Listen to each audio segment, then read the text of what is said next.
So if you've been following along the lamestream media on the housing market, then you probably already know that foreclosures and Airbnb are going to crash the market. And if they don't, it doesn't really matter because Wall Street's buying everything anyway, right?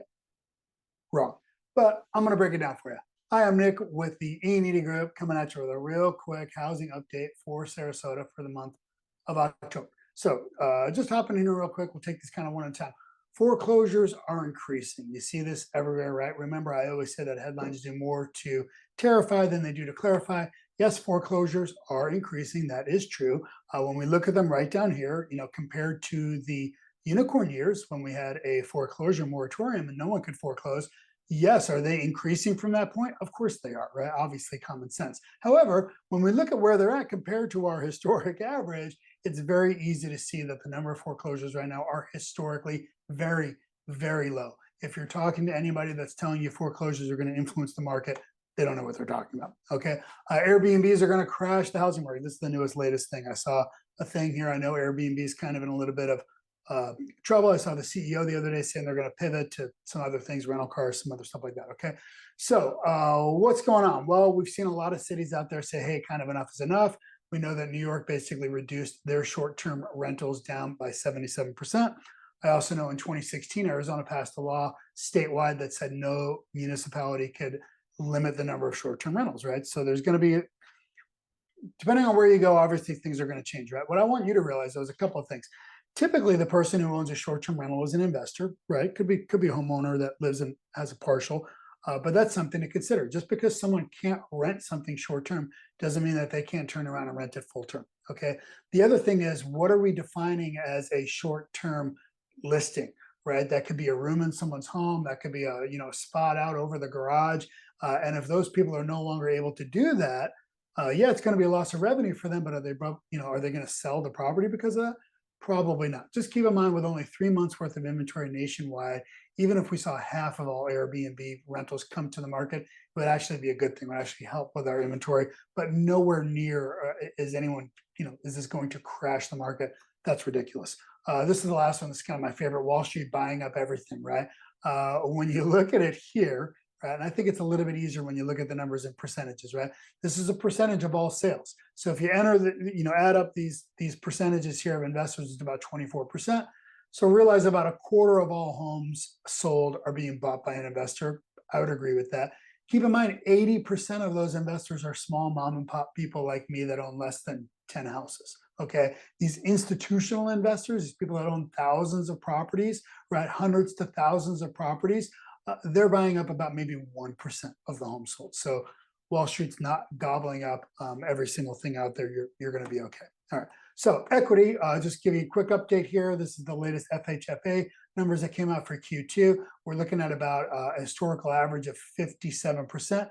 Here in Florida, though, you notice it's 80.9%. So definitely doing good. We're probably second highest in the nation here behind Idaho. But this, when you look at it basically over the last 30 years, you're up 436% in the home. That is just absolutely huge. Remember, the equity right now, people are sitting on a tremendous amount of equity, right? 38.7% of all homes in the United States are owned free and clear with no mortgage. Of the homes that have a mortgage, 30% of them have more than 50% equity, 21% of them have 30 to 50% equity, and almost 9% of them have at least 10% equity, upwards of 30%. So this is what's bringing a lot of stability to the market. We have a lot of people that really do not have to move right now. Of course, we know that a lot of people are not willing to move right now just because of where interest rates are actually at, but it's a little bit different. But I wanted to throw this in because I'd never seen this metric before. This came out from the NAR. A little bit over 3/4 of all homes are being sold with no children under the age of 18 at home, right? Empty nesters basically dominating home sellers.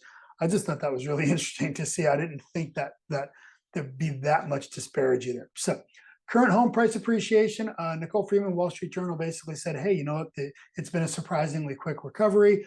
Basically, the downturn's a lot shorter and more shallower than most economic, experts actually thought, which is true. Okay. And again, that's back to this. We'll get to it here in a second here. So these basically are Sarasota housing numbers. These are for single family residence detached homes.